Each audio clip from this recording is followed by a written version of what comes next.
সহ্য করতে করতে ধৈর্য হারিয়ে ফেলেছি, তবু মনকে বুঝিয়েছি আজ নয়তো কাল ঠিকই সব ঠিক হয়ে যাবে।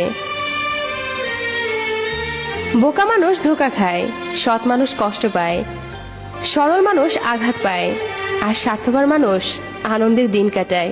এটাই বাস্তবতা। কিছু মানুষ আছে যারা মায়া বাড়িয়ে জীবন থেকেই হারিয়ে যায়। জীবন মানে কিছুটা হাসি, কিছুটা কান্না, বাকিটা অভিনয়। স্বপ্ন পেয়েও যতটুকু পেয়েছি ততটুকুই বা কজন পায়। এই চিন্তাধারা যাদের মধ্যে আছে, কষ্টের পৃথিবীতেও তারাই প্রকৃত সুখী। বিশ্বাসটা রক্ষা করতে শিখুন, কারণ একবার সেটা ভেঙে গেলে আর কখনো জোড়া লাগে না, আর তখন সত্য কথাগুলো মিথ্যা মনে হয়।